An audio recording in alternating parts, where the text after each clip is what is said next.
Hi, good morning, everyone. Thank you for joining us here today at RSIS for this seminar on the lack of social harmony key to promoting intolerance and violence in Iraq. Certainly, we're very happy to have and very honored to have the former Ambassador Extraordinary and Plenipotentiary of Iraq to the United States, Ambassador Lukman Faily. And this session certainly comes at a very interesting time, as you would hear news announcements in terms of the movement of the capital, right? In terms of the more recent diplomatic challenges, but at the same time, the bigger political and geopolitical concerns aside, we also have the security concerns that overlays with some of these key concerns that are certainly affecting and afflicting not only the region, but us globally as well. To moderate this session, we have Ambassador Ong Keng Yong, Executive Deputy Chairman. I think for most of us here, he needs no introduction. But certainly in terms of his illustrious career, he's concurrently not only EDC in terms of looking after RSIS, but he's concurrently Ambassador at Large at the Ministry of Foreign Affairs and the Non-Resident High Commissioner to Pakistan and Non-Resident Ambassador to Iran as well. So without further ado, let me hand the floor over to Ambassador Ong.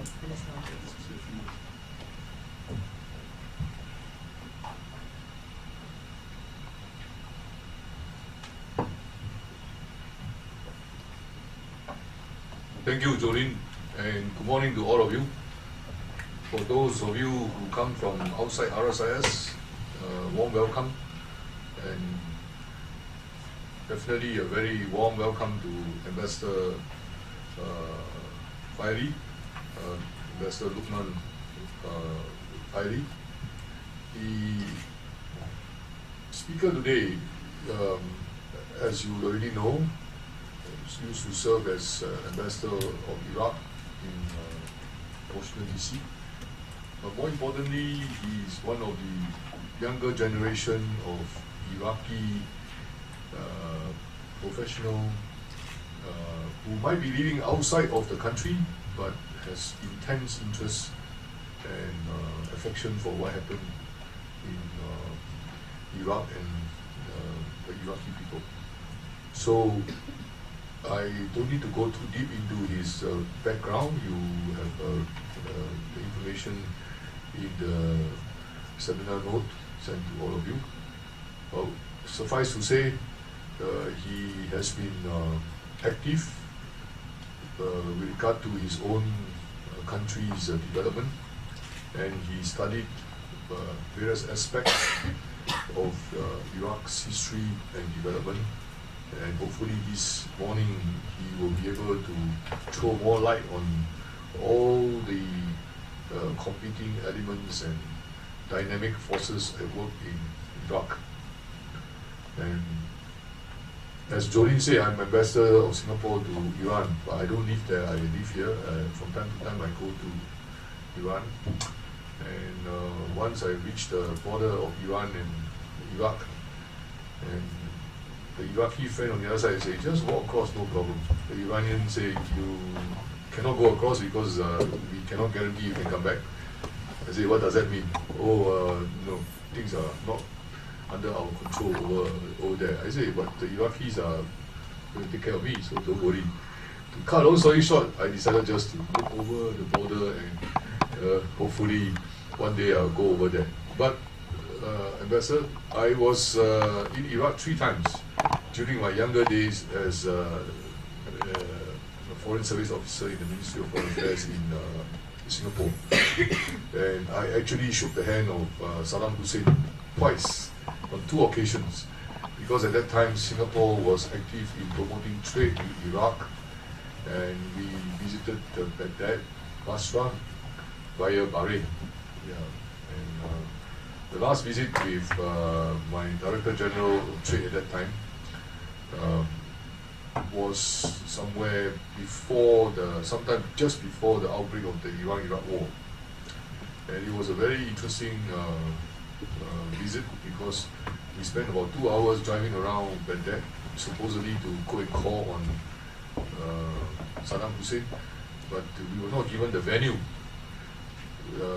the outrider in front of our car would just guide us like a tour of the city of Baghdad. And then at the right time when he get the radio signal, we will follow him to the venue for the meeting. And okay, we met the guy and we shook his hand.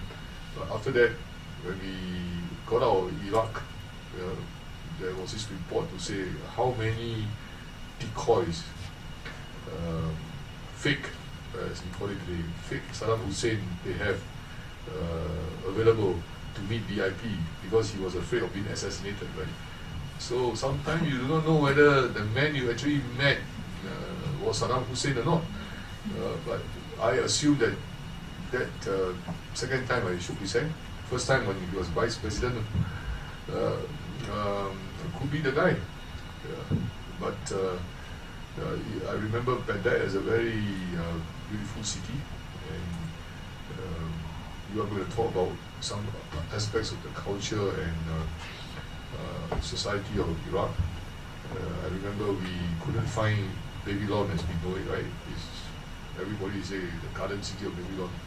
There was no such a thing in the actual fact, or maybe it's 200 feet underground because of the passage of time.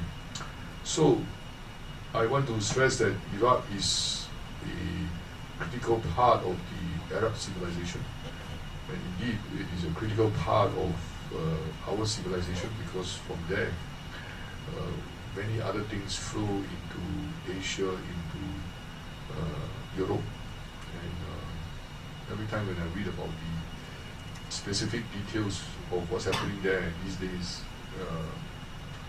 brought back a lot of memories, about Baghdad and Basra, but at the same time I can understand why there are so many complications, because it is actually not just one big community of Arabs, but many different groups of people and different religion, different religious belief, different cultural characteristics. So I hope Ambassador Lukman will throw more light this morning on this important country, and let us have him speak for 30 minutes, 40 minutes, and then after that we can have an exchange of views and question and answer. So Ambassador, please.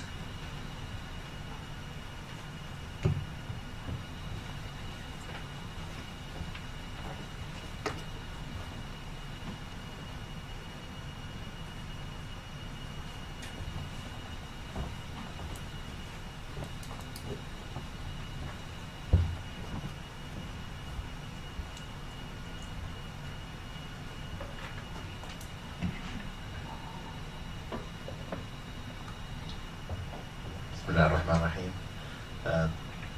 Good morning, everybody. Let me first thank you, Ambassador Young, for your introduction, and Dr. Jurat, thank you also for hosting me. I'm honored to be at the RSIS at this prestigious university, and also honored to meet with the students, faculty, staff who are A, interested in my country, and B, turned up to hear me. I think, Ambassador, you are right in a sense of what we face in Iraq does go beyond the borders of the country. Historically, it is the cradle of civilization. Expectations of the people, expectations of humanity for their sake, for their history, for their heritage, requires them to have some interest. Expectations from a geopolitical sense requires them to have a lot of interest. In a global world nowadays, if you do not show interest, if you do not try to be proactive in understanding what's going on in the world, it becomes harder, it becomes more approach, becomes more of containment, more of firefighting, and less of dealing with the issues before they become a crisis. What we face in the region, what we face in Iraq, what I would say face in a post-globalization world, or in a mature globalization world, is a world where it's trying to get to live in social harmony. As much as that harmony exists, as much life becomes easier and people can get on with their lives in a secure, prosperous way. as much as intolerance is embraced, as much as it becomes hard. The title of the talk can be viewed in two ways. You can have a positive mind and say, rather than lack of social harmony, and say social harmony can be promoted by tolerance and peace. Or you could say, no, I have a problem, and lack of social harmony leads to promotes more is founded because of intolerance and because of violence. It depends of your mindset. But understanding the issues, the root causes of them, is an important factor, which I think is important to highlight. You also, as a diplomat, you try to look at the issues purely from geopolitical sense. You try to move away from the culture perspective. But when you look at the tragedy of Daesh, when you look at the challenges Iraq face, region face, Muslim world may face now, you would say, no, we need to look at the culture aspect as well. We may need to touch some taboo topics. We may need to be somewhat politically incorrect. But as an analyst, as a politicians, as practitioners of diplomacy, we may need to raise some harsh questions or make our political leaders aware of the realities of that. And that's also an important aspect. My talk today will try to highlight why Iraq has been important and at the forefront of media, why Iraq has become one of the key challenges facing the political order of the United States in the world, specifically after 2003. Why such a small country in population, in comparison to others, is about 37 million. Small size, but a crucial country. Why? When you look at the history of Iraq, you could see some of the key lessons from it. One, it's the only country in the world in human history where you have 6 to 7 civilizations on top of each other. 6 to 7. It's the only country where you have, even within the minorities of the Christians, and when I say minorities, I'm talking about a few percent, there is 7 types of Christian denominations. 7. When you look at the Muslim side, you certainly have the ethnic aspect of it, Shia Sunni. You have diversity of the Shias within the different Grand Ayatollahs. You have the diversities of the Sunni schools of thought. You have the diversity of different types of, call them ancient religions, but they are still relevant religions, where there is Mandaeans, where there is Yazidis, Zaradishtis, and so on. So to that effect, it's a very rich country in which these civilizations lived on top of each other. Did not annihilate the previous civilization. It's not the American model of that indigenous or Estonian model. It's not. It's civilizations where transformation took place in time and people converted. Some people stayed loyal to their original. So the signature of the Iraqi character is there by the different historical periods they lived. That brings some level of complexity in your character because what represents you. That also enriches your character because it should allow you to be tolerant. It should allow you to accept diversity, embrace diversity. But that also requires you to have clarity of which hat you're wearing at what time. The hat of sectarianism, the hat of nationalism, the hat of citizenship, the hat of ethno-sectarian, or what. Without the clarity of which hat you're wearing, without the provision of the environment to support you, then it becomes an issue of complexity. And as we face in this post-21st century world, managing complexity is the biggest challenge we have. We cannot simplify this complexity. We cannot. We have to manage better complexity. People try, ISIS, Daesh try to simplify it and say, it's only a khilafah and that's fix the problem. Well, unfortunately, has proven it becomes an extremely self-destructive feature in our human history. And it's a affront to humanity to have entities such as ISIS controlling lands. and destroying heritage and humans' heritage. So to that effect, the Iraqi character is complicated because of the diversity of the richness, plus lack of provision by the government, by the various dictatorship systems to accommodate for that diversity. Talking about Saddam Hussein says Arabism is the only ism you need to embrace and everything else forget. Okay, I'm a Kurd, by the way. I'm a Shia. So you're asking me to become an Arab Socialist Party. You're asking me to become a member of a party which is of different nationality. I'm a Kurd. Why would I even embrace Arab socialism? You know, that's a simple aspect of it. And I live in Baghdad. We have large communities in Baghdad. What do you want us to do? So that's just a simple aspect of it. And Saddam Hussein's or pre-Saddam Hussein's, they talked about militarization of the society, dictatorships. Okay, you can accommodate dictatorship to a phase, but if the dictators want to be engaged in all your thoughts, and during Saddam Hussein's, he executed some people because he said, I saw black spots in their eyes when they talked to me. That black spots prove that they are treason. And he executed ministers according to that. Well, if you have that level of fear, Republic of Fear, as one renowned writer wrote about it, when you have a Republic of Fear, how could you accommodate diversity? I'm not saying that the problem was caused by him. He may have been the product of nature, but he did not help in the development of the society to accommodate tolerance and to accommodate peace from our culture.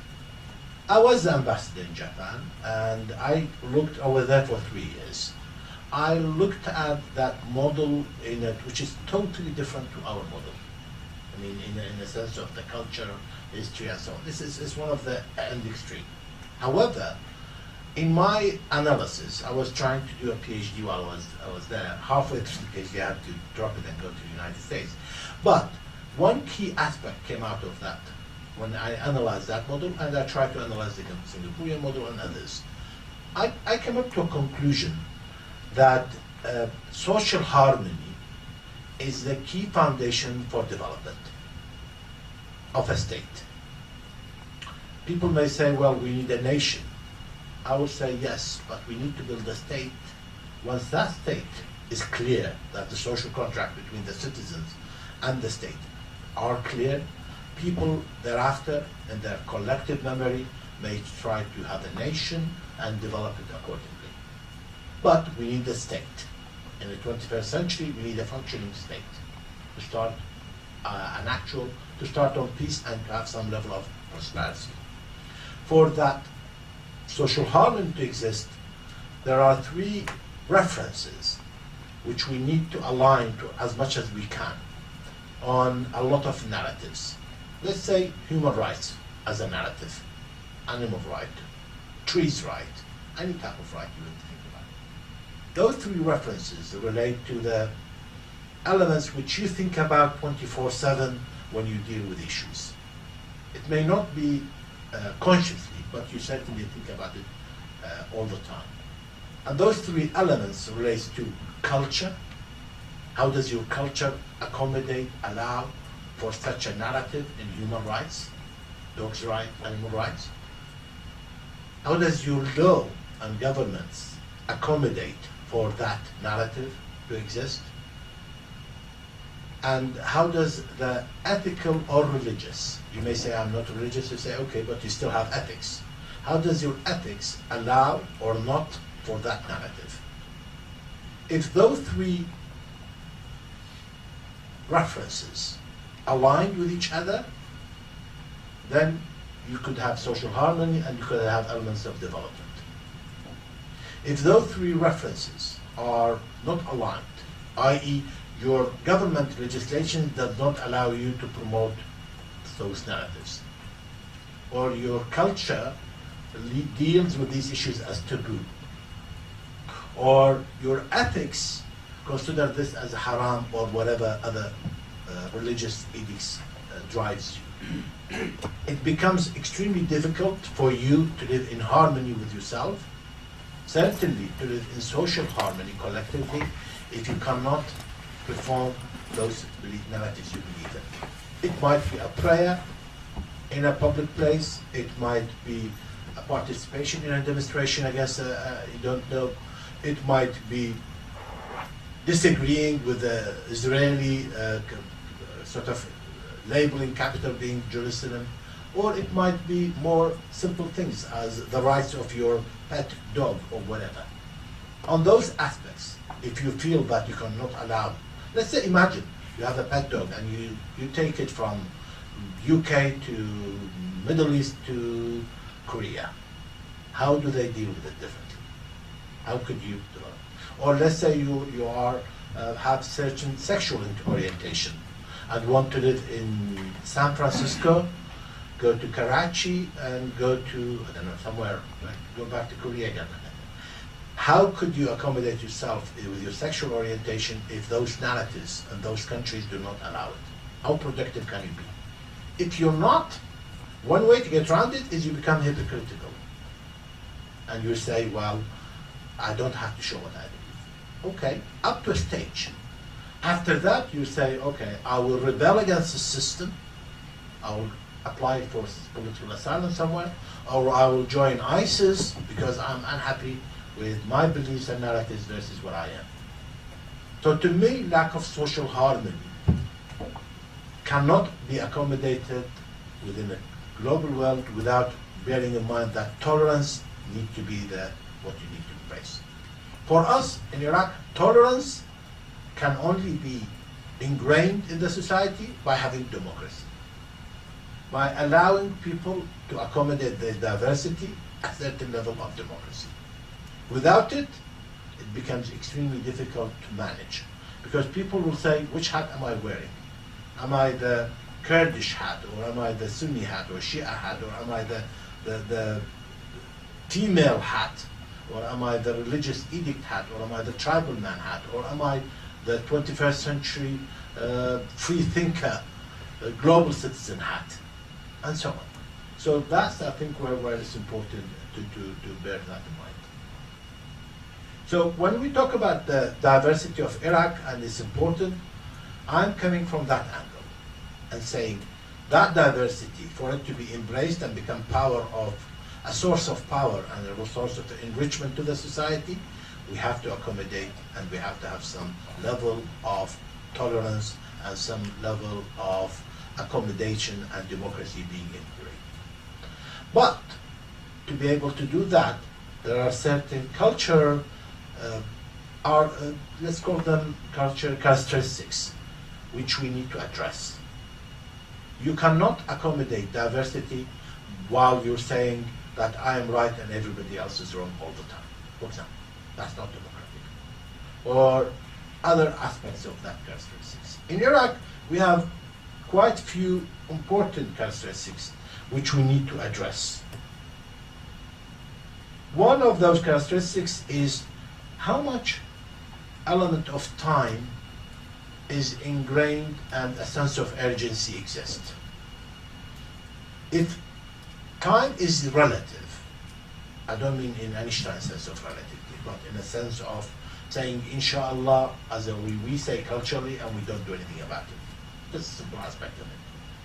So here when we say inshallah, that means it's in God's hand, it's not in my hand, which you're in a way outsourcing your problem. That's what's happening. So time is a key important aspect. If people ask me, say, how long do you need to catch up to X model? Or in Singaporean model, if you have, for example, Japan and Tokyo as your key model, how long do you need to catch up to that model? A simple question. Well, the key question I asked before then is, are we on the right track so that time is the only thing which is missing? Or are we on the wrong track so that time becomes counterproductive because we are entrenching more a wrong culture, wrong habits? So time here is an important factor culturally to be aware, a sense of urgency, so that you are on the right track. That's one important aspect. And I'm a mathematician by background, and from a mathematician, time is the only factor in every formula in the world. Any type of formula you can think about, time is one of those factors. It's the only factor, constant factor or common factor, to be more specific. So here time is an important factor to bear in mind. Second, I call it pride, because when I explain to the Iraqi friends how the Japanese dealt with the American occupation, or how the German dealt with the American occupation, they will come back to me and say, well, these people don't have pride, or these people do not believe in self-determination, or these people do not understand that we need to stand up against the occupier. That's just a simple aspect of it. Well, to them, being Iraqis, the concept of pride is unique. So pride means sometimes prevents ideas coming in. Because you say, I don't think I deserve this. I'm too unique. I'm the cradle of civilization. I don't need ideas. I have hundreds of years of history. Who are they to talk to me about it? That's the simple aspect of it. Or pride means that you will say, well, prosperity is secondary to my sovereignty. So any aspects, including if I need to outsource some of the issues I have against corruption to a large multinational company who's engaged in financial forensic checking, for example, people will say, and they have been saying, we have issues of corruption. And the Prime Minister is getting support from IMF, World Bank, and some international companies. And people are questioning the Prime Minister. You are handing over our sovereignty to a corporation because you're giving them sensitive information about the state. Well, to me, that's an element of pride preventing you from fixing your problems. So pride is another aspect. And by the way, it's a relative statement. What is pride to one person might be treason to the other. And that's the problem. So here we need to have an alignment across the society, what is acceptable and what is necessary and what is needed for us to get our problems. Specifically when we need international support to fix our problems. Third aspect of it, I call it nation building versus state building. To me, I heavily engaged in understanding the US engagement in Iraq because I was ambassador, and I literally saw from President Bush, even after his sort of retirement, to everybody else engaged in Iraq. And I went and saw them at universities across states and so on. Used to ask them about their project and thank them for their role in Iraq, but also talked about the situation of Iraq. One key feature I sort of somewhat discovered and felt firsthand was that the American project in Iraq was more focused on nation building than state building, which meant that services will not be developed or provided because they're focusing more on democracy. Well, people need to understand, need to go back to their social contract with the state before they embrace the concept of nations.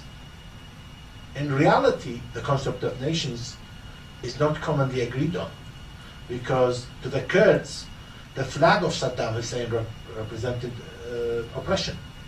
To the Shia, the concept of the state was we were secondary Kurd citizens. To the Sunnis, well, Iraq is another Arab country. This is just a very high level. I'm not saying everybody fact. I'm just giving you a binary view of it, unfortunately. It's necessary. So here the concept of state should be more focused on than the concept of nation state, nation building. To me, as a social, why, you may ask, I think it's important also to highlight, in 2003, somebody may say, well, this is a very rich country, mineral-wise and all kind of geography and history and everything else. Why do you have so many problems? Well, let me make a simple statement, but it's a fact.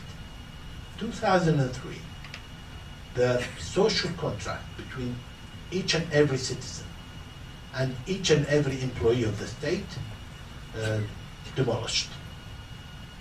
And when I say each and every, I mean the traffic warden, the police officer, the army officer, the immigration officer, the civil society officer, the religious man, whatever. The state contract with its citizen literally demolished, and you had to reconstruct. So post 2003, it's a new republic, but it's literally a new definition of a state. Away from dictatorship, away from command and control economies to a liberal market, to a democracy. In a region which is not democratic. In a region which tried with Arab Springs and found out it was not a spring. So this is an important aspect of it. So here the concept of nation versus state, to me, it was one of the biggest, I might even use English word and say cock-ups of American engagement in Iraq, is that they focused on the nation rather than on the state. So passport systems, taxation systems, others, was not functioning. And this is an issue. Third, or another aspect of it is key important issues such as rule of law and key important characteristics for building a state. You need to have rule of law. Well, the question will comes in, which law are we talking about? Go back to the references I talked about in social harmony. Are we talking about the tribal law as a predominant law, as we're trying to find out in Libya, for example? Are we talking about the religious law as a predominant driver of the society, as is the case in Saudi Arabia, for example, or maybe in Iran as well? Or are we talking about the state law and the government? I did state that 2003, a new social contract was required with the state. So it's in inception phase, it's in its not even adolescent phase, and it's trying to develop that. That's one. I also said that the society are going through an identity, trying to define its own identity, and therefore the roles and the responsibilities of tribes and religious establishment are still in its formation. However, when no clear winner exists, others are trying to seek to take that position. And others will be other institutions within the society.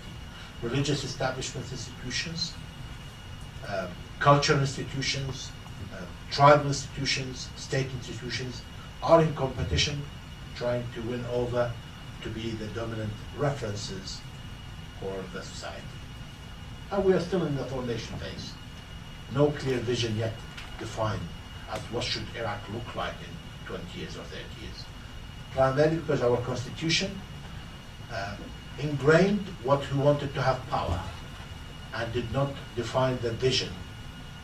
Or even if it defined the vision, it had some important contradictions within the constitution, such as we want democracy, but Islam is the source of religion, is the source of rule of law.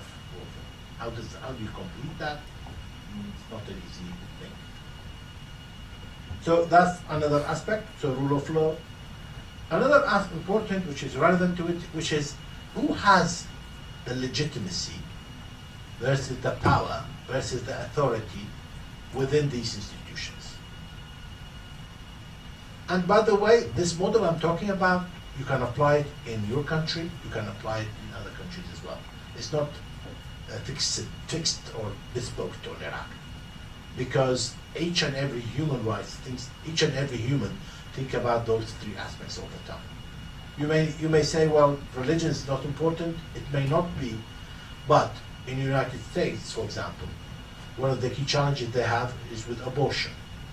They can't fix the abortion problem unless the religious establishments embrace that aspect of it. Or even in the United States, they talk about bearing arms, these issues with gun control. Well, you can't That's the cultural narrative. Whether President Trump or Obama or others cannot fix that problem because it's a cultural narrative. They need to get the cultural institutions on their side. And when I was the ambassador in Japan, I talk about that again. Let's talk about population growth. In Japan, you have the issue of population growth. You cannot fix it because it's not just some legislations and bringing in 1 million from whatever country they want to bring in. It's a culturally, it's difficult to embrace that. And maybe to the Japanese, reducing their living standard might be more acceptable than bringing migrants of 1 million or 2 from another country. So here I'm talking about this. Here my point about social harmony and some of the root causes of the problems. The problem here with this model I'm talking about is if you do not address these, if you do not touch these taboo topics, it will come back and bite you in a generation or 2 or 3 generations afterward. And that's one of the key challenges. Yeah. So that's one key aspect. So another aspect of it, which is important for us to understand when we talk about the cultural characteristics, is the embracement of democracy.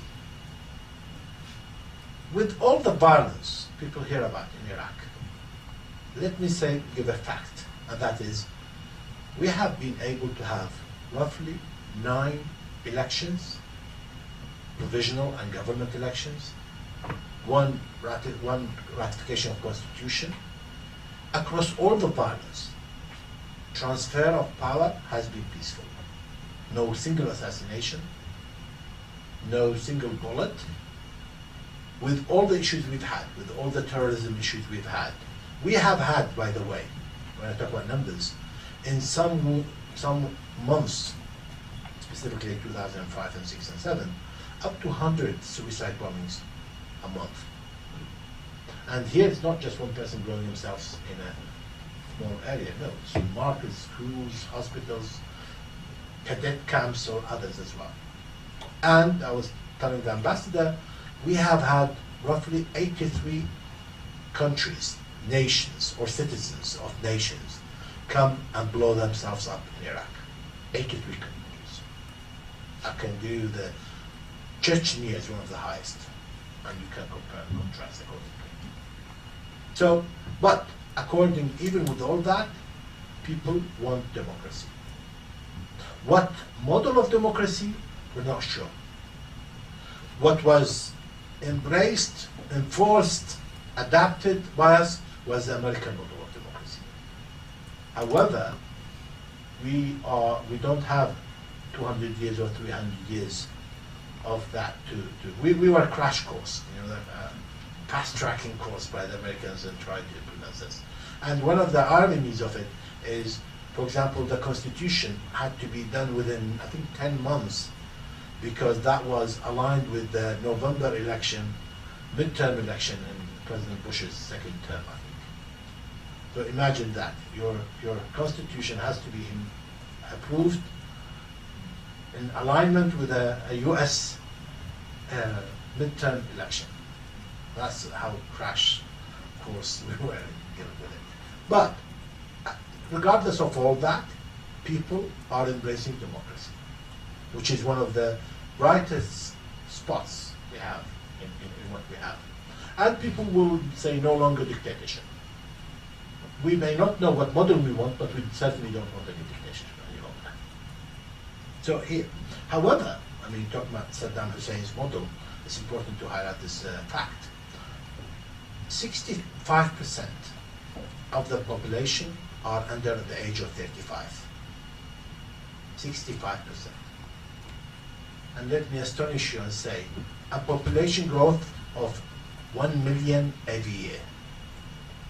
1 million increase in population growth every year, roughly about 3%. So imagine how much good governance you need to have in place to manage such a high growth in population and young. Young means energy, aspiration, and inshallah is not acceptable for them. That's good. So here, let me finish with a statement and say that the country is in transformation. Without clear end game yet. Maybe as one of the reasons behind it is that the US engagement in Iraq was not, the intended or unintended consequences was not fully thought of, let's put it this way, and say that the leadership of the countries which was embraced by the American have not yet proven that they could be the founding fathers of a state. Without having good enough quality and quantity of a founding fathers for a state such as Iraq, one cannot say with certainty that we are on the right track, and with certainty that time is with us, and with certainty that we will provide to everybody where they were wrong.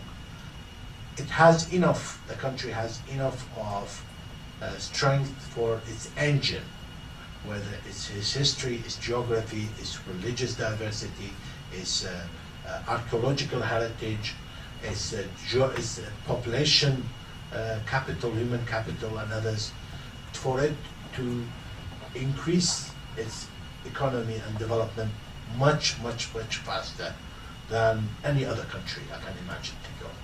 It has that raw material, but it requires good engineers, decent leaders with vision to develop. And that story hasn't been told yet. And let me thank you again for your time. Thank you again.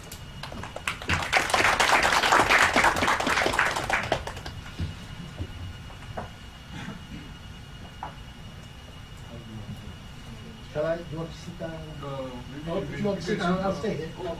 Yeah, fine. Providing the speakers on. Yeah, take another chair. Yeah, fine, that would be great. Because sometimes the comments and questions will be very long. Yeah, One of my seniors. no, but you talked about me being young. That means,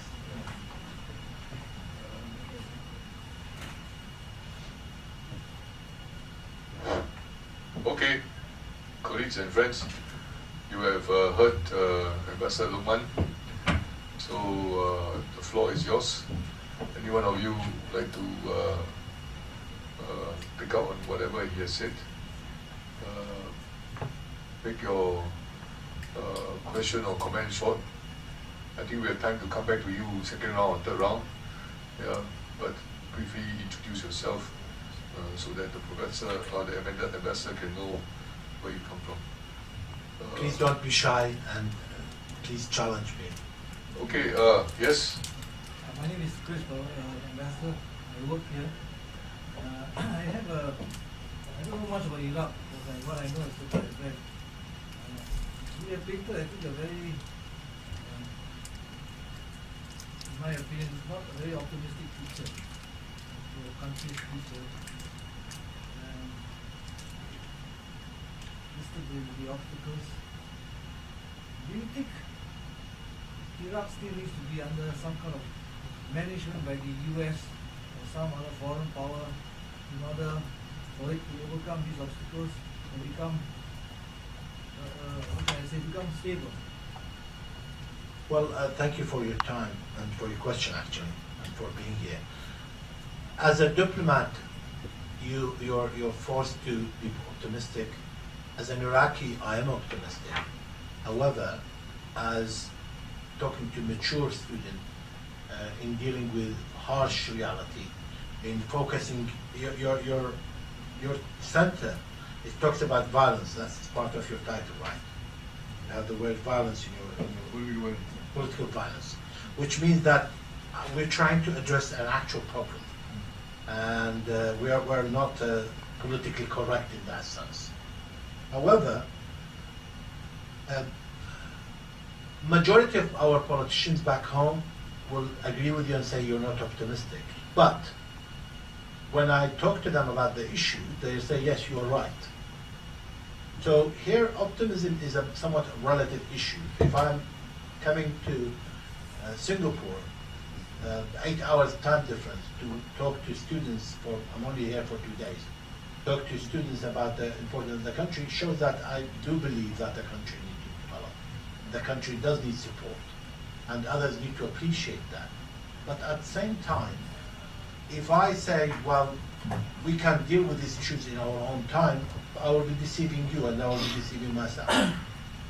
The country is, as I did say that 8 years or actually 14 years now without any political assassinations in a sense of change of government or anything of that nature. We had 60 or 70 years of dictatorship and a culture of war and a culture of violence ingrained in us. Since 1975 until 2003, Iraqis has been in wars 24/7. Imagine that. So it's not the issue of optimism where we're lacking. I can assure you, we don't have a problem with that. More so when you have young societies, as in Iraq. It's the issue of governance, which we need. And we do say sometimes, well, we need to go back to the British mandate type of model, or UN. But we also know the reality is that the UN are not equipped to manage countries. They're finding it difficult even with the new act. And we also know for a fact that the Americans were not able to manage Iraq, and they mismanaged it in one way. They managed the war right, but not the peace aspect of it. So we are left, specifically after the US no longer were interested, specifically after Obama's first and second term, was not interested in Iraq. So we have been left, I think that's okay. And that's okay now, I think it managed. So we have been left to our own tools and desires and support. We have to deal with the reality of the state. It's not an issue of, I could not say to you that things will be fixed in 2 years or 10 years, because we have a lot of raw material for fixing the issues, but we need good engineers. We need good designers. Let me give you another model. I'm an engineer, a process engineer by background. Mathematician but process engineer.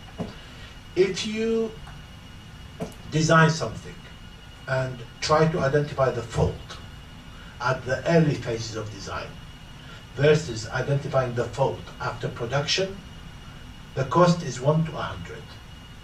It will cost you $1 to fix at the very early phases of the design, and it will cost you $100 to fix after the production line.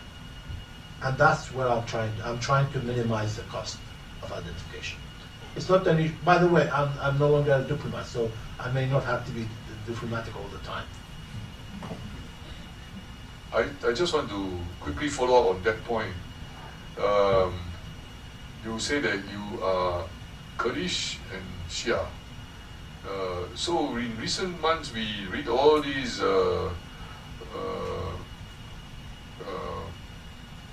Kurdish efforts to get independent. Maybe can you say something about it? Is it realistic that we have all these Kurds going for the vote, and at the end, I suppose the nation that they are thinking about would be covering part of Iraq, Syria, Turkey, and Iran?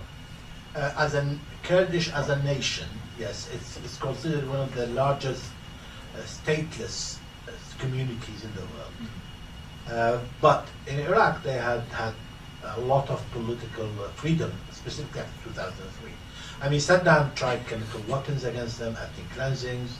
We were Failis, we were the first ethnically cleansed, literally from Iraq. And I have cousins all over the world because they had to migrate or immigrate. So, in that sense, in Iraq they had much more freedom than in Iran and Turkey and in Syria, maybe part of old Soviet Union as well.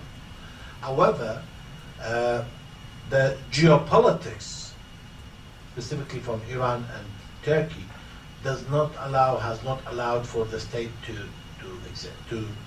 go through, even if they have the referendum. That's one aspect. The other aspect of it is, going back to my point against concept of pride. The concept of the nation, Kurdish nation, this is more or less end of 19th century, 20th century, early 20th century, rather than 21st century global citizen aspect of it. To the Kurds, being independent is much more important than anything else. There's a high cost associated with that. It may be impractical, but that's their aspiration. They need to have different levels, types of political leaders to convince a society that you don't have to have your own independent if it's geopolitically impossible, near impossible, because they are landlocked. That's another aspect of it. It's not, they don't have access to the sea. So the surrounding countries can easily, the government of Iraq didn't have to do a lot. All they said is airspace closed, your borders are closed. That was enough to curtail it. Which means that societies need to have a different model of cooperating with each other. If independent is the only thing they are seeking, we will, in government of Iraq, will have a long-term problem with it. If we embrace them differently, then we can deal with the issues. However, also another fact is important. The presidents of Iraq since 2003, I mean, talk about not ceremonial, effective presidents, have been Kurds. Minister of Foreign Affairs, deputy prime ministers, and other key positions in government have been given to the Kurds. Their population, 13, 14, 15%, but they have had roughly a third of the seats of government. So we can be a bit more positive and say the Kurdish people in Iraq look for that kind of freedom, if I may say so, autonomy. They have had it, Yeah. but they want total, and they were thinking about co-federation and so on. Yeah. You have to bear in mind, our region is not used to these type of models. Yeah. Our region, Arab Springs and others, we are not East Germany embraced by West Germany. We are not the East Europe embraced by West Europe. It's not that aspect of it. So it's a different model. You satisfied with that, Christopher? I have another question, but later. Okay. All right. Yes. Over here. Hello, my name is Mohammed Saman. I also work with, I'm a research analyst right here. Just again, another follow-up to the previous question on the Kurdish issue, right? The Kurds were the most powerful, or among the most powerful military factions that were battling the Islamic State, fighters and so on, within, like through Kirkuk and all of these other places.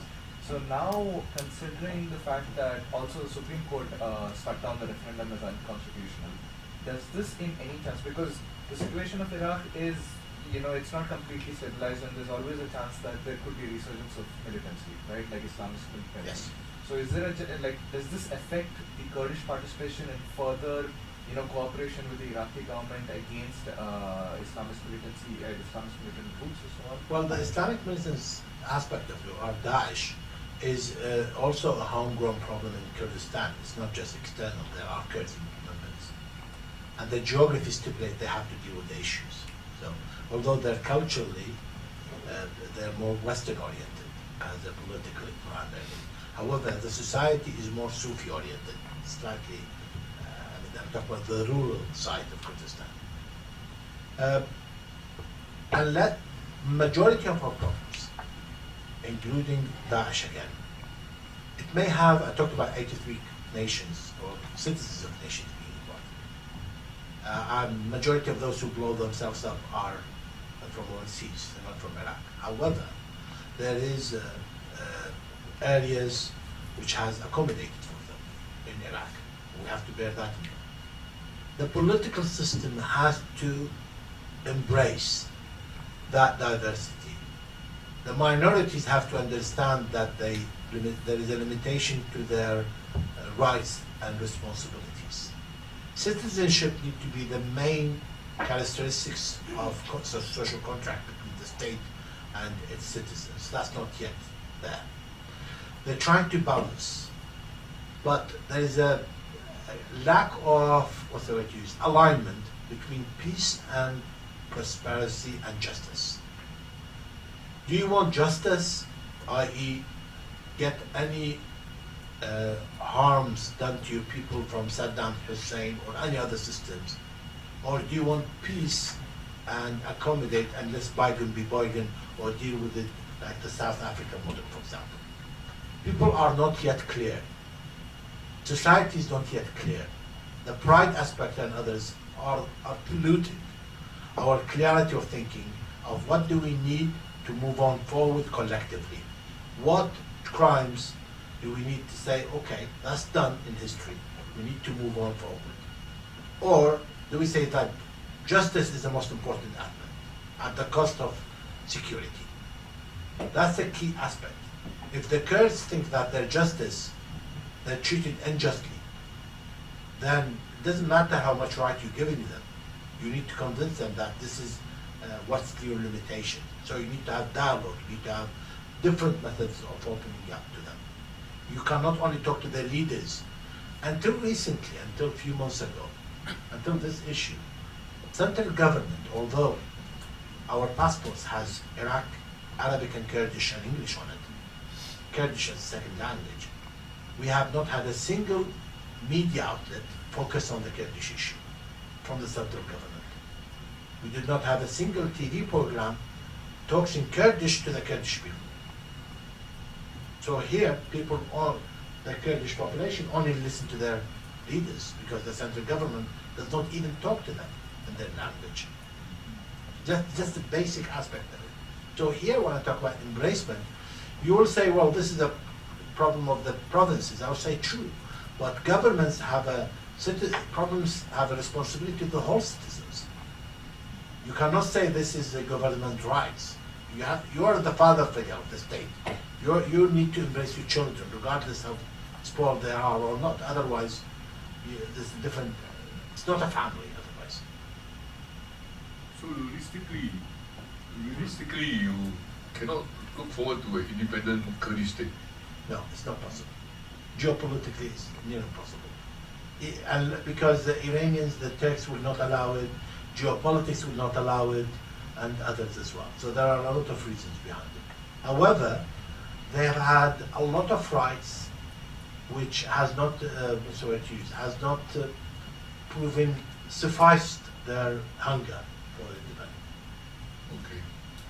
So I think Their ideology is not 21st ideology, not 21st century ideology in the sense of, as I said, the concept of independent is still early 20th century, late 19th century. yeah. So Barzani, where does he go from here? Well, he's technically retired now. Okay. But he still can be considered a force of moderation. Yes, Yeah, and he because- could be a strong founding father for a new state. But then there is no possibility of having a state in the near future. Yes. All right. Mahmoud, are you So still here- happy with that? So here it's important to highlight this aspect of it. Do politicians want to be historical figures, or do they want to be founding fathers to their current state? Do they want to be viewed from history, or do they want to embrace governance, good governance, democracy, prosperity in their society? Here is this important question, and that's to go back to the pride element.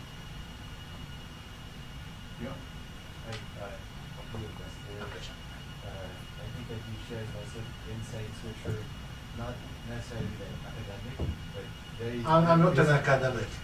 Very, yeah, quite deep and moving from your experiences. Thank you. My question is on governance. Sometimes because you mentioned that there are 6 to 7 civilizations, one on top of another, and I'm guessing that this is also, they're also spread out geographically. Yes. perhaps. Yes. So, what about, rather than accommodating separation, what about having like a more federalist structure, wherein you allow different parts of the country to be run differently according to their own belief system? Yes, even the Kurdish model is called KRG, Kurdish Regional Government, and it's a federal entity. So the 3 provinces have a federal entity, they have their government, and the central government provides them. So we do have, in our constitution, Iraq is a federal model, that's true.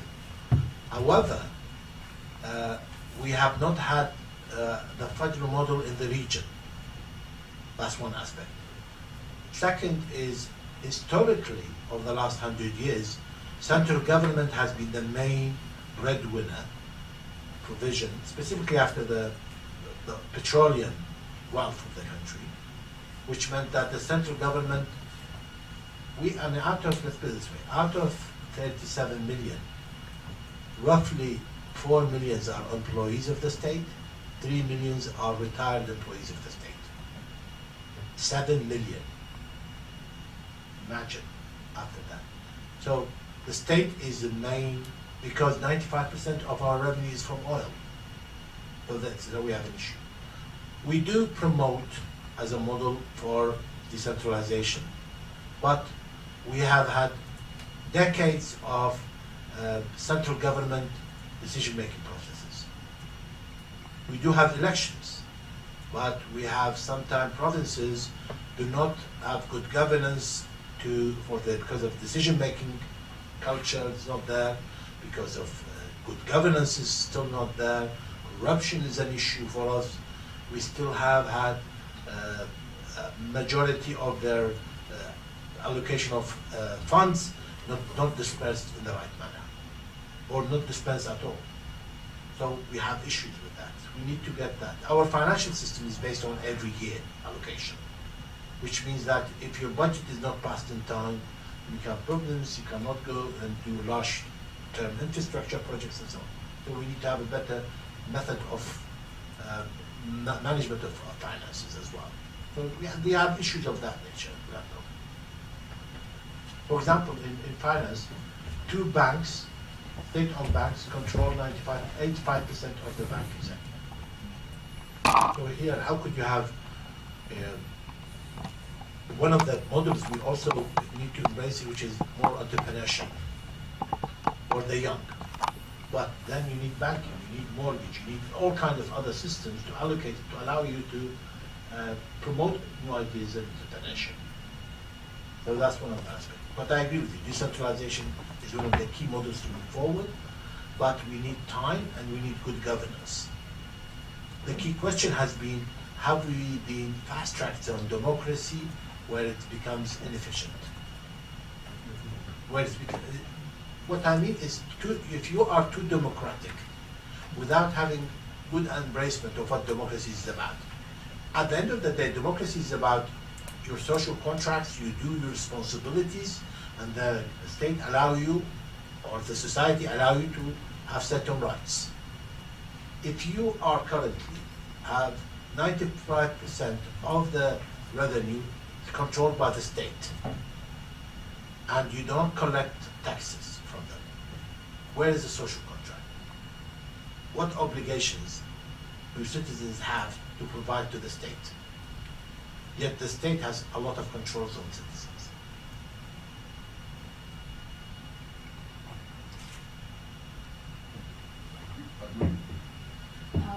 Thank you, Ambassador, for the talk. Certainly, I think in terms of one of the key questions that you have raised, and I think it ties in with the idea of social harmony, is the big question, peace before security or security before peace. But in this case, this notion of There is an element of justice. Okay, peace and justice. Yeah, peace and justice, Factors yes. in Yes. this whole equation.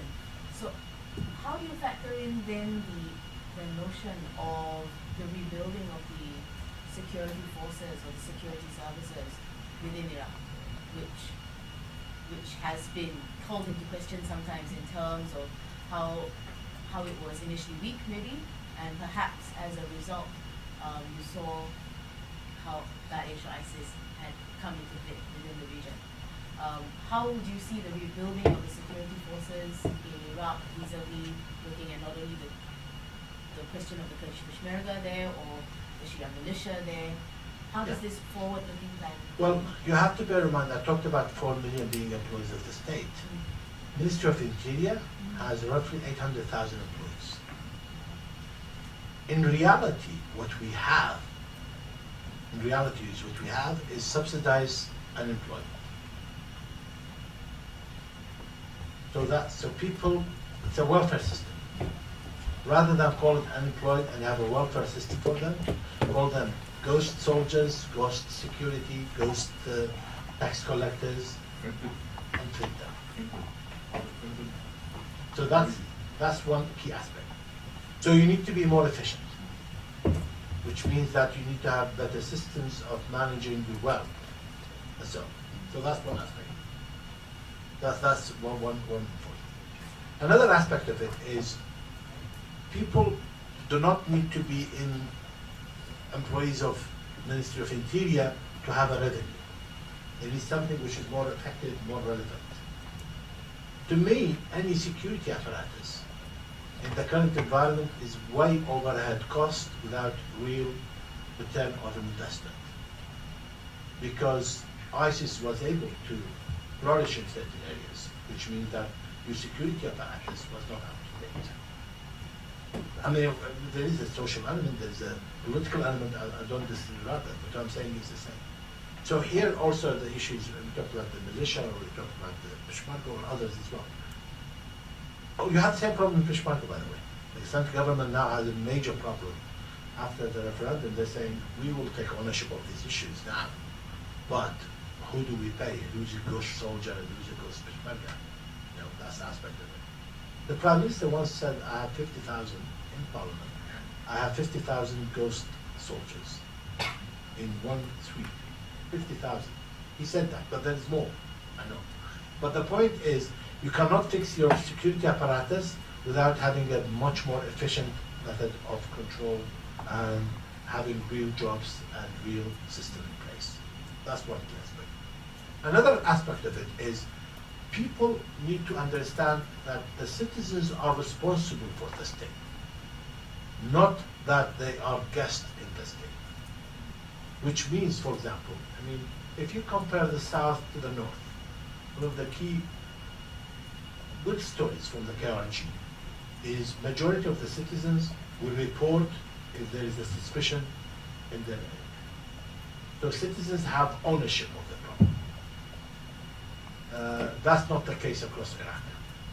Because why? Because going back to the key issue of 2003, the social contract in 2003 onward was demolished.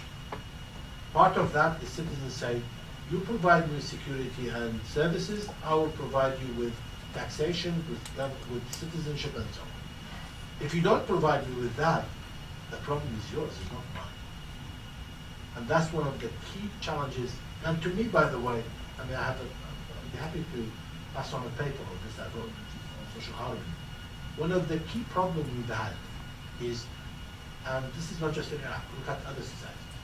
The more ingrained the dictatorship it was, the harsher the social contract for the citizens to have with the state. The less ownership the citizens have of it. It's the inverse proportional aspect. So to boil it down to a bit more things that we are familiar with, Ambassador, in the government of Iraq, you have a budget. Revenue comes from where? Primarily oil, 95%. And then you spend 4 million plus 4 million plus barrel a day. barrel a day, okay.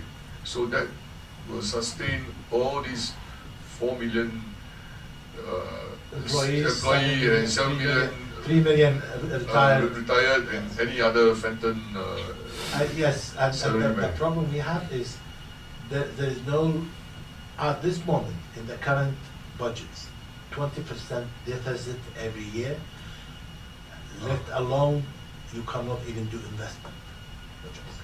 So You have to bear in mind something as a uh, pastor. 3 years ago, it was $120 a barrel. Overnight, 60% of your revenue slashed. 60% of the revenue slashed. While you have a war, while you're conducting a war, while you have a population growth of 1 million a year. so now who helped to pay for the deficit? Well, you mortgage your country. That's everybody I else see. doing it. Okay. That's the practice of what others are doing. So you get loans with IMF, World Bank, others, you loan from your own, Okay.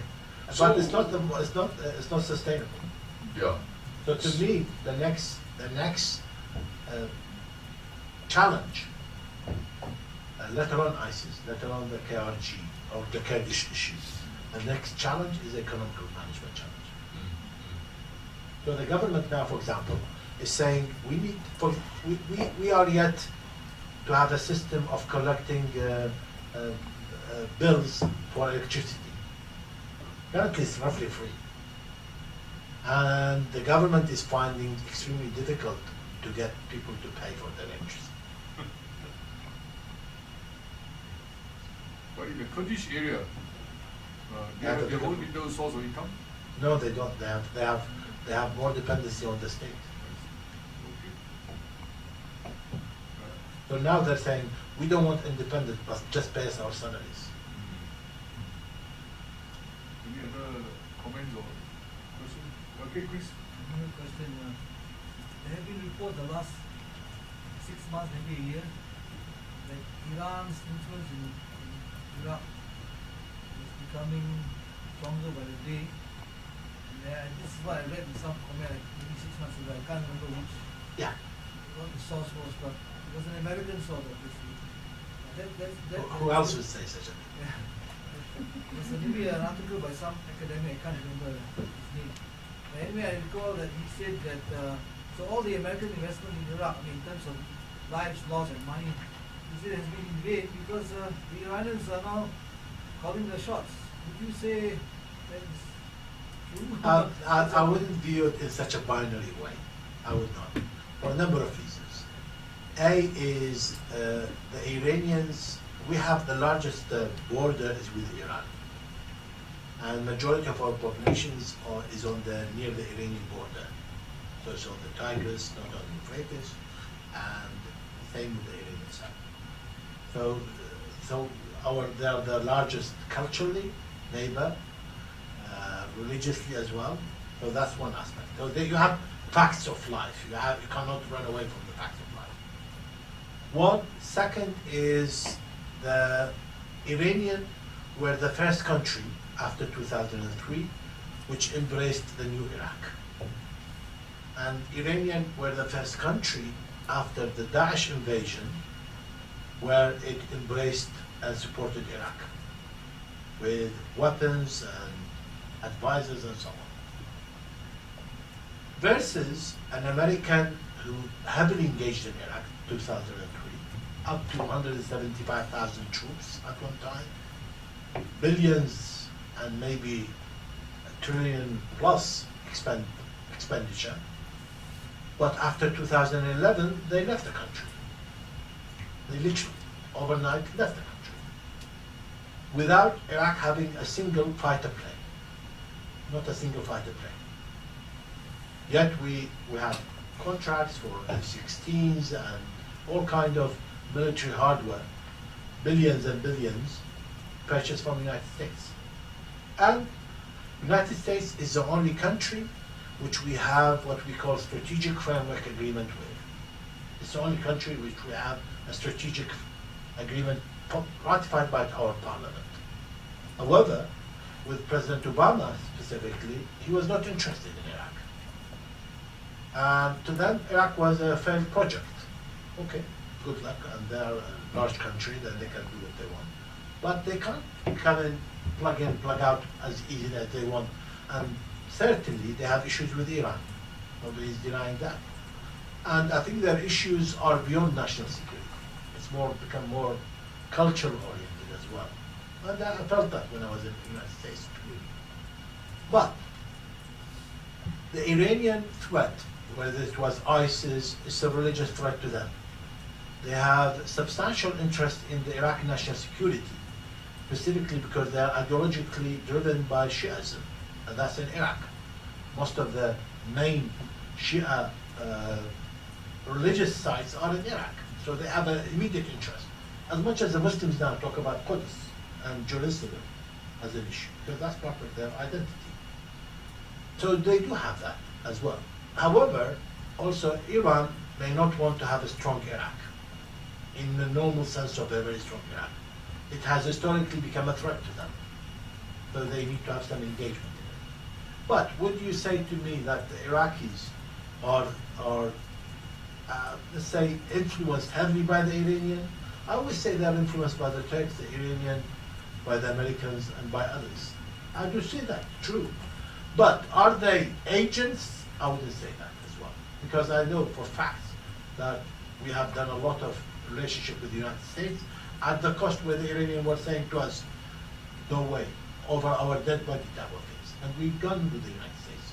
Even now, even what the people label our prime minister as.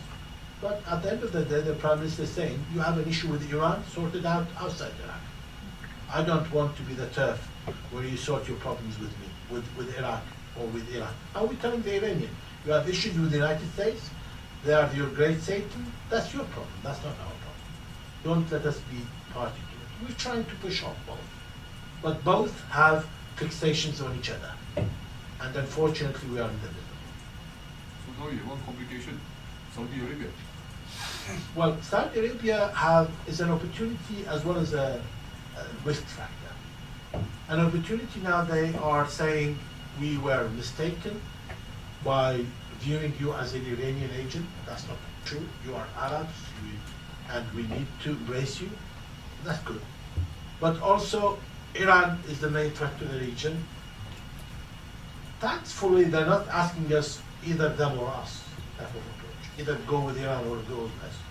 But at the same time, they have challenges in the region. They have issues in Yemen, which hasn't been addressed. They have issues in Bahrain, which hasn't been addressed.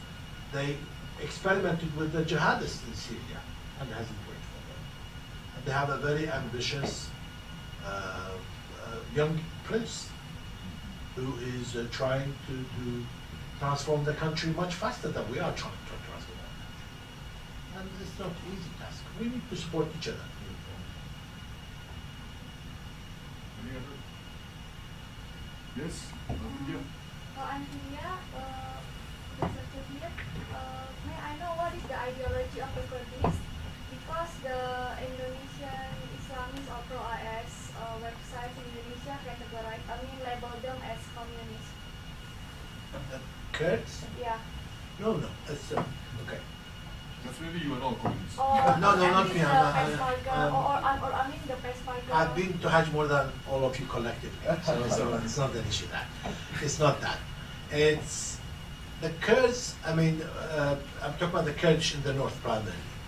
You have to bear in mind that during after 19th century, after the formation of State of Iraq, okay, 1920s, they started their liberation movements.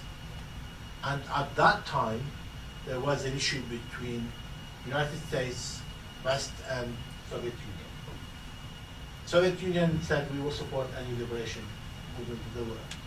So they are technically supported the Kurds. United States thereafter embraced the Kurds, Kissinger, and so on. So there is an issue there. So by their ideology, they are liberation movements. By the nature of liberation movements, they are left wing. This is the political class. By their practice, they're capitalist. And even now, democratic, free market and everything else. So in Iraq, at this moment, ideology does not drive. That even in sectarianism aspect of it. It's more culturally than ideology. And certainly in the Kurdish model, the political class consider themselves as socialists, not as communists. But their practices, their government, their system, their economy are nothing far off from communism. It's easy to binary view people, whether you are a communist or not. The reality is it's nothing. It's not, never as clear cut as that. Otherwise, they will not be the strongest supporters of the United States. The United States have used to work with communists before. Yes, but not in 21st century. Maybe pre-1990s. Yes. So looking at the topic, back to the topic, social disharmony. Is there any way to bring all your Iraqi countrymen together? At the end of the day, federalism is not an option. It is an option. It is an option. Decentralization is a key option, Yeah. but we need good governance for decentralization. I guess there is a need for all the groups to accept one another. Well, That's okay. a starting point. Yes, we are somewhere there. And one of the success stories out of this was with the liberation of Iraq from ISIS. Everybody realized with ISIS that this is a strategic threat for our existence with Daesh. So people supported each other.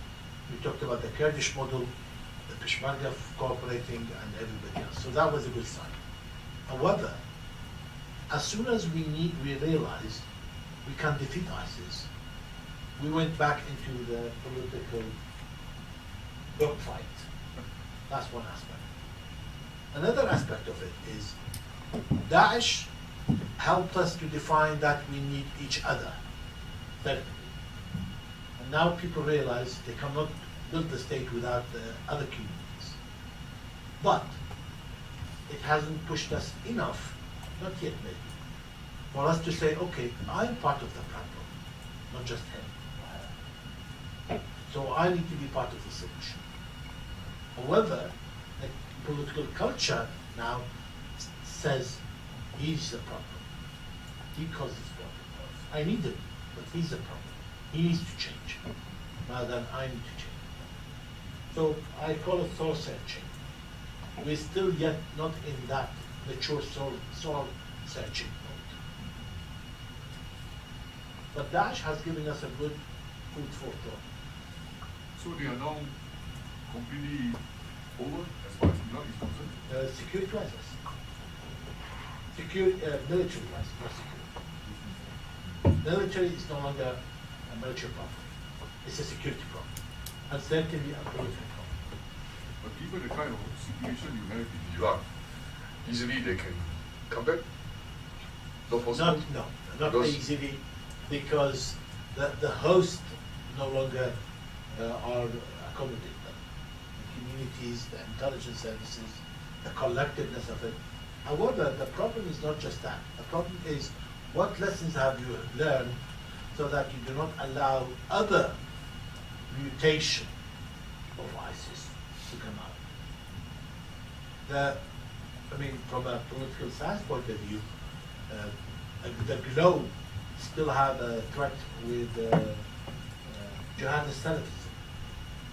That requires a lot more challenge to keep the booze and before we can address it.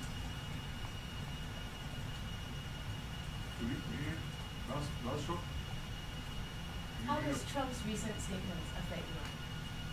Well, when I do a lot of media coverage in Iraq, and I'm considered as one of the experts on US, and people ask me, I say, well, you do have, specifically after US withdrawal from the region, I would say, with Uganda too, you do have a risk of US disengagement. But you also, I say, there is I'll call it 2.5 risk. The 0.5 is Trump tweets. His tweets are a risk factor, simply because people in the region do not distinguish, is this a tweet of the president or the US as a system? So people do not understand yet. Maybe the Europeans are a bit more mature in dealing with it, but certainly for the Middle East, they are finding it difficult to understand where his tweets finishes and what the US policy starts. So I think that's, it's not helping US to have more influence in the region. I could say that with confidence. It's not helping. And the movement of the capital to Israel? It will certainly bring back all memories. And it will certainly does not help political harmony in the region. Right? think maybe we should let you rest a bit. Rest a I'm bit. okay. I'm young. You call me the young ambassador, so I'm okay. All right. One last shot. Anybody want to? Okay. Vidya. Sorry, Come. sorry That's if I okay. ask again. I think in newspaper they say that some, when Iraq forces retake some of cities, there many of those who surrenders are local and not really foreign fighters. So does it mean something like, or why the foreign fighters don't surrender, or why it is the locals who surrender when? No, the Or foreign is it- majority of the harshest battles was with the foreigners because they came in ideologically, and they knew that the government, specifically after the Mosul liberation, said that we will not longer take them as they have to surrender or they will be killed. So the government said we will no longer be accommodating for them, and also the jihadists, specifically from outside, they came in for martyrdom. They did not come in to live in harmony in Iraq. They came in to blow themselves up. So it supported their own narrative. Locals, they may be disgruntled with the government, maybe other aspect of it, maybe their families, and so on. The jihadists who come from outside usually are young, known people. Activities. Yeah, driven by ideology. Yeah. Luis? You mentioned that 65% are under 35. Yes. And so the population is set to become even younger, I guess. Yes. On average. Yes. So what is the growing? The median age is 19 and 8 months. 19 years and 8 months. Okay, wow. What is the rising sentiment among this subgroup, this group of the population, or this section of the population? In sentiment, most types. In the sense of narratives, as you say, or acts. Well, until ISIS, we had a migration of young ones to Europe. We have an issue with that. With ISIS, with the fight against ISIS, people will say, no, this is our country, we need to do something about it. So it helped to become one way of building a nation, certainly of having a strong state, is to have a collective memory where everybody pulled in the same direction. Whether it's against colonialism or whether it's for building a certain project or a certain infrastructure or whatever it is, or dealing with an earthquake in a positive manner. You know, and ISIS was our collective memory, collective memory together. That was a good sign. So now we don't have that people leaving the country because they're saying this is our country, we need to build it ourselves. We are certainly engaged in the politics, heavily engaged in the politics, but we still don't have enough infrastructure for NGOs to be flourishing. And the state needs to embrace provision of key infrastructure for the development of a nation. Insurance, taxes, no, I'm talking about the banking systems and other as well. So people are seeking that. At this moment, if they don't do that, they say, okay, I will become an employee of the state. The state has to pay me salaries, and the rest is something of totally. They have a high dependency on the state. And do you see that politicians becoming younger on average too? There is still per generation, and this is one of the key challenges. Majority of our politicians, there are still those who were fighting against Saddam Hussein in opposition, and it started in the 1980s. So most of our politicians are 60 years plus, and they are not yet letting go for the next generation. They are not. The other day I wrote a piece, it was widely sort of respected and embraced, and the piece was compare the Mugabe of Zimbabwe to the Irish Jerry Adams, IRA. who just declared his retirement. I said, what do you want to be? You want to be like Mugabe? 93 years, ruling from 1980, and look what history, and he was a firefighter, he was a key liberation leader and so on. What do you want history to judge you? So you, senior politicians, please let go and let others be engaged in the political system. And people are accepting that, but the politicians are not. No? Okay. Well, thank you. Thank you very much for your time. Thank you for Thank very you for your nice questions. discussion. We wish for the best in Iraq. I don't think we have answered everything, but we will have a few more helicopter with us this afternoon after lunch. After lunch, we can exchange more We'll be views. glad. Thank you very much. Thank you very much. Wish you all the best. Wish you all the best.